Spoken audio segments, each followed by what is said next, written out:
दान, जलदान, वृक्षारोपण और सत्य भाषण की महिमा को सूत जी ने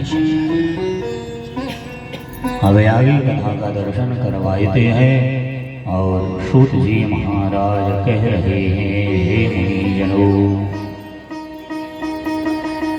भगवान की कथा को श्रवण करना चाहिए। ये नवदा भक्ति का जो स्वरूप दिया है, श्रवण, कीर्तन, स्मरण, पाद सेवन, माने भगवान के चरणों की सेवा, वंदन, दास्य भाव, सखा के भाव, आत्मनिवेदन। और सूत जी महाराज ने समझाया है, पहला आया है श्रवण। तो श्रवण की परिभाषा क्या है? बोले महाराज, भगवान की महिमा को सुनिए, उनकी कीर्ति को सुनिए, उनकी शक्ति, लीला कथा, उनके चरित्र हैं, उनके नाम हैं, उनके गुण हैं, ज्ञान है आदि को श्रद्धापूर्वक आतृप्त मन से सुनते रहो। बड़ी जिज्ञासा बनाते, अपने को तदनुसार बनाने की चेष्टा करें। भगवान की महिमा को श्रवण करो। भगवान की महिमा श्रवण करने में यदि देखा जाए तो राजा परीक्षित होए, राजा प्रथु होए। प्रथु के एक दो कान नहीं थे, उन्होंने 1000 कान मांगा था कि भगवान की महिमा मेरे इतने कान रहे हैं कि सदैव मैं भगवान की महिमा को सुनता जाता। उद्धव है तो परीक्षित होए गए, प्रथु होए गए, उद्धव होए गए। ये भगवान की महिमा को बड़े भाव से श्रवण किया है, इसलिए भगवान की महिमा श्रवण में करना चाहिए। और दूसरा है कीर्तन। श्रवण के बाद कीर्तन है। कल कीर्तन की महिमा सुन लिए कि लता पताओं से उद्धव जी गोवर्धन की तलहटी में प्रकट हुए गए थे। तो भगवान के यश, पराक्रम, गुण, माध्यम, चरित्र के नामों को प्रेम पूर्वक कीर्तन करते रहो। भगवान कृपा कर देंगे। भगवान के नाम का संकीर्तन हो, नियमित हो और कीर्तन बड़े भाव से करना चाहिए। हे महाराज, भगवान के नाम के समान मंगलकारी और कुछ नहीं है। भक्ति रूपी इमारत की नींव श्री भगवान का नाम ही है। जैसे घर की छत की दीवार, छत रखी जाएगी तो पहले दीवार बने और दीवार में आधार में वो जो है छत टिकेगी। इसी प्रकार से भक्ति रूपी इमारत की नींव श्री भगवान के नाम की महिमा है। पूर्व के सारे पाप दूर हो जाते हैं। इसलिए महाराज भगवान के नाम का कीर्तन करते रहो। कीर्तन में यदि देखा जाए तो नारद जी हो गए, व्यास जी होए गए, वाल्मीकि जी होए गए, सुखदेव जी होए गए, चैतन्य प्रभु होए गए, सूरदास जी होए गए, तुलसी बाबा होए गए, नानक होए गए, तुकाराम होए गए। ये कीर्तन श्रेणी के भगत है। ये खूब कीर्तन करिए, बहुत कीर्तन करिए। और इतना कीर्तन करिए है तुकाराम आदि जो हुए, ये सब कीर्तन श्रेणी के भगत थे। करतल बनाया करते थे और कीर्तन किया करते थे। तीसरे नंबर का जो विधान है, स्मरण, श्रवण, कीर्तन, तीसरे। तो जैसे लोभी धन को, कामी कामनी को स्मरण करता है, इसी प्रकार नित्य अनन्य भाव से भगवान का स्मरण करना चाहिए। भगवान के गुण माध्यम को बार बार स्मरण करे।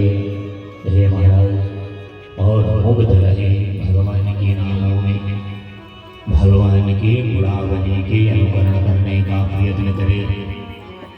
जो अन्य जैसे निरंतर भगवान का स्मरण करता है, उसके लिए भगवान बड़े सुलभ हो जाते हैं।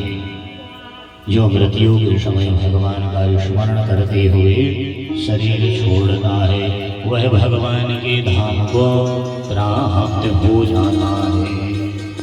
हे महाराज, जीवन भर भगवान का स्मरण का अभ्यास किए तो अंत समय में वो जरूर याद आएंगे और भगवान की कृपा मिल जाएगी। स्मरण भक्ति में देखा जाए तो प्रहलाद जी हो गए, स्मरण भक्ति में देखा जाए तो भीष्म जी हो गए, श्री हनुमान जी हो गए, ब्रज की बाधाएं हो गई, श्री विदुर जी हो गए, अर्जुन हो गए। जो स्मरण भगवान का किए, हर समय, हर पल, हर घड़ी नियमित भगवान का स्मरण करते रहे। तो श्रवण से लेकर के यहाँ तक जो आया, इसके बाद है पाद सेवन। श्रवण कीर्तन स्मरण तो निराकार है, निर्गुण और भगवान का भी हो सकता है, परंतु पाद सेवन से लेके आत्म निवेदन तक में साकार की आवश्यकता पड़ेगी। हे महाराज, भक्त भगवान के जिस रूप का उपासक हो, जरूर अपनी भगवान के लिए सेवा करना चाहिए। तो यदि देखा जाए तो महादेवी लक्ष्मी जी सदैव भगवान के पाद सेवन में लगी हैं, चरणों की सेवा में लगी। तो महाराज, जब तक ये जीव भगवान के चरणों का आश्रय नहीं लेगा, तभी तक वह धन, घर, परिवार के लिए शोक, भय, इच्छा इसमें सताया जाएगा। गए ज्ञान वैराग्य युक्त होकर के भगवान के चरणों का सेवा करें और निर्भय हो जाए। श्री लक्ष्मी है, रुक्मणी है, ये चरणों की सेवा करी है। हे महाराज, इसके बाद में श्री भगवान सूत जी महाराज कहते हैं कि फिर वंदन है, भगवान की वंदना करना है। तो भगवान की वंदना में देखा जाए तो भगवान की मूर्ति है, संत महात्मा है, भगवान की भगत है, माता पिता है, आचार्य है, पति है, ब्राह्मण है, गुरुजन है, प्राणी मात्र के प्रति भगवान की भावना से नमस्कार करो। भगवान की भावना से सबको सीताराम बोलो, नमस्कार बोलो, राधे राधे बोलो। सब में भगवान विद्यमान है। भक्ति की बुद्धि में जगत हरिमय हो जाता है। आकाश है, वायु है, अग्नि है, जल है, पृथ्वी, सूर्य, चंद्रमा, जगत हरिमय हो जाता है। ये सब हरिमय है। भक्त वही देखेगा। नक्षत्र है, जीव है, जंतु है, वृक्ष आदि है, नदी है, समुद्र है, इन सबको भगवान का शरीर मानता है। ये सब भगवान का शरीर है। अन्य भाव से प्रणाम करना चाहिए। ये कुछ अलग अलग नहीं है, ये सब ईश्वर है। श्री राममय सब जानी करम प्रणाम जोर। ये सब ईश्वर, जगत ही हर चीज भगवान का स्वरूप।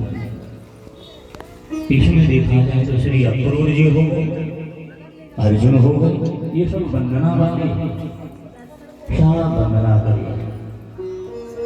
इसके बाद में दास्य भाव है। भगवान को एकमात्र स्वामी और अपने को सेवक माने। मेरे स्वामी भगवान हैं और मैं सेवक।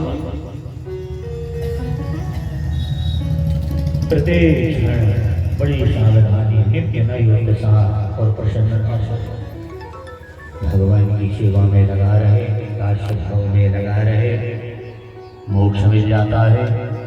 भगवान की कृपा प्राप्त होता है। हे महाराज, और बड़े भक्ति भाव से भगवान की कृपा मिल जाती है। विष्णु सहस्र नाम में भगवान ने विश्वनाम से ही परमात्मा निर्देश दिए गए हैं। विश्वजित विश्व भुगः।